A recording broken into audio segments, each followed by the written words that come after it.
Dentro da opção Default CMOS, as opções de HD temos Primary Master, Primary Slave, Secondary Master, Secondary Slave.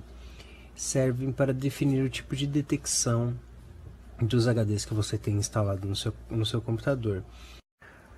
Os campos Drive A e Drive B servem para definir onde o drive de disquete está instalado.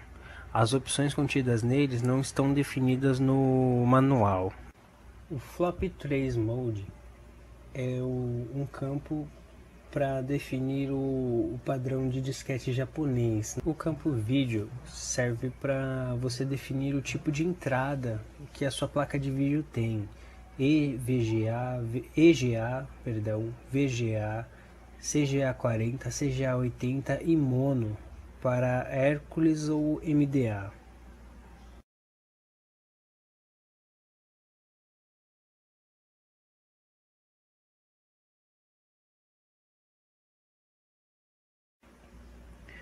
Boot Virus Detection é um campo que, como o próprio nome já diz, é uma detecção contra vírus no boot. É como se fosse um antivírus, só que mais simples para o boot do computador.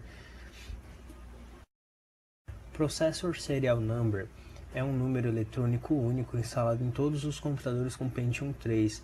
Ele serve para a identificação dos usuários. CPU Level 1 Cache e CPU Level 2 Cache é um campo que você usa para habilitar ou desabilitar a sua memória cache. Eu não recomendo desabilitá-lo, mas caso seja necessário por algum motivo, você precisa desabilitar, está aqui. CPU Level 2 Cache ECC Check. Essa opção da BIOS habilita ou desabilita a correção e verificação de erros no nível 2 da cache. Ela detecta e corrige erros em bits únicos armazenados na L2. BIOS Update define se as atualizações da BIOS serão carregadas em todos os processadores que existem no sistema. O Quick Power On Self-Test, ou QPost, acelera o processo do POST, HD Sequence, SCSI ou IDE. Quando você usa HDs do tipo SCSI ou IDE, o IDE sempre vai ser o HD onde será realizado o boot. Essa opção te permite definir em qual HD será feito e em qual HD esse boot vai ser feito, se no SCSI ou no IDE. Boot Sequence. Essa opção determina onde o sistema vai procurar primeiro pelo sistema operacional.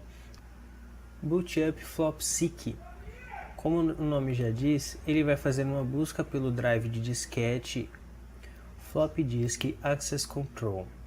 Essa opção impede que os arquivos do computador sejam copiados para o disquete, definindo uma opção Read Only, IDE Disk Access Control. Este campo herda a performance do HD fazendo transferências multissetores, ao invés de fazer apenas uma sequência por setor. HD Smart Capability. Essa opção habilita o SMART, sigla em inglês para Self-Monitoring Analysis and Reporting Technology, que basicamente faz detecção de erros no HD. PS2 Mouse Function Control. Essa opção procura durante o boot um mouse na entrada P2, OS2 Onboard Memory maior que 64 MB. Caso você use um sistema operacional OS2 com memória maior do que 64 MB, você precisa habilitar essa função que corrige a detecção de memória do sistema. As configurações dos recursos do chipset. Na primeira opção nós temos a SDRAM Configuration. Por padrão, essa configuração vem como SPD, Serial Presence Detect, que é uma maneira padronizada para acessar automaticamente as informações sobre o módulo de memória do computador. Essas informações são o tipo da memória instalada, o tamanho, a velocidade e os módulos vazios. Todas as opções abaixo que estão escritas SDRAM estão diretamente ligadas a essa primeira opção. Quando você deixa a SPD como configuração padrão, Todas as configurações abaixo são definidas automaticamente, com exceção da SDRAM MA Wait State.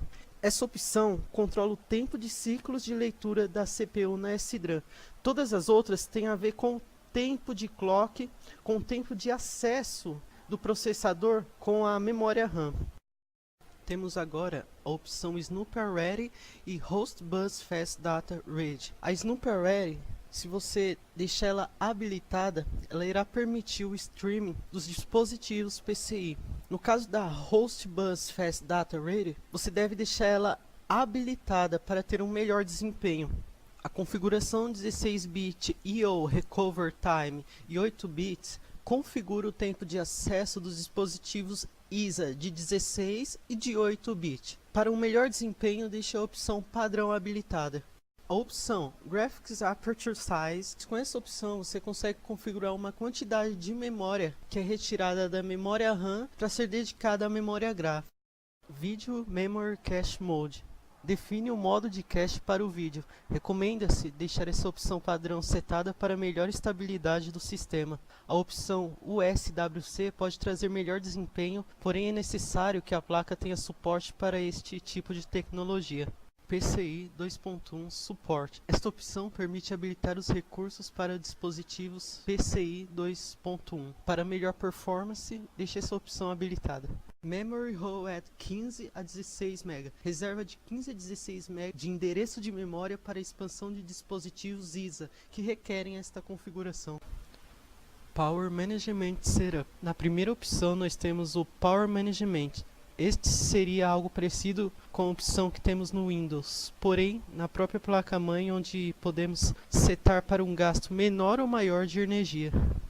Nas duas opções abaixo, nós temos a primeira opção que habilita ou desabilita a suspensão de vídeo para economia de energia, e nós temos método da suspensão de energia, que são 4: normal, espera, suspenso e desligado. HDD Power Down. Opção de energia que permite a placa desligar o HD. Suspend Mode. Define o período de tempo após a suspensão do computador para que ele religue. Power Button. Define o modo de se controlar, ligar e desligar do computador ao pressionar o botão ligar por menos de 4 segundos. Power Up ou Modem. Permite configurar o computador para ligar via modem. AC Power Loss Restart. Permite configurar o computador para ligar automaticamente após uma queda de energia. Power Up by Keyboard. Permite ligar o computador pelo teclado. Walk on LAN. Permite que o computador seja ligado por um sinal enviado através da rede. Automatic Power Up. Permite configurar o computador para ligar automaticamente. Por exemplo, ligar diariamente às 14 horas. Aqui é acessado o setup PCI e PNP, Plug and Play, né? Nesse caso aqui, tem 4 slots exclusivos PNP, e essas IRQs, que são as linhas de interrupção, elas vão de 0 a 15. Os dispositivos PCI, eles conseguem administrar o funcionamento desses periféricos que utilizem dessa mesma IRQ. Mas os dispositivos ISA eles não conseguem e acabam gerando conflito caso esteja na mesma linha de interrupção.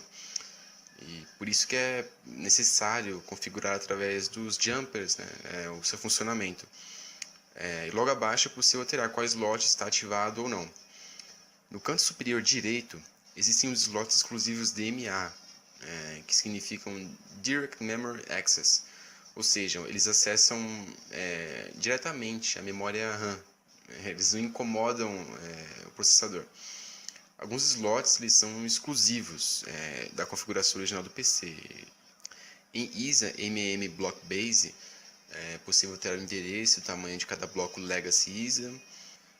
Em VGA BIOS Sequence, você pode alterar a sequência para detectar a entrada VGA, se você primeiro o PCI ou o AGP. É possível criar, né, uma senha para acessar o setup da BIOS, tanto para administrador como para usuário. Porém, em User Password, o acesso desse setup vai estar limitado, apenas para visualização. Não é possível alterar nenhuma configuração. E em IDE HDD Auto Detection é possível alterar a sequência ao detectar os drivers de memória.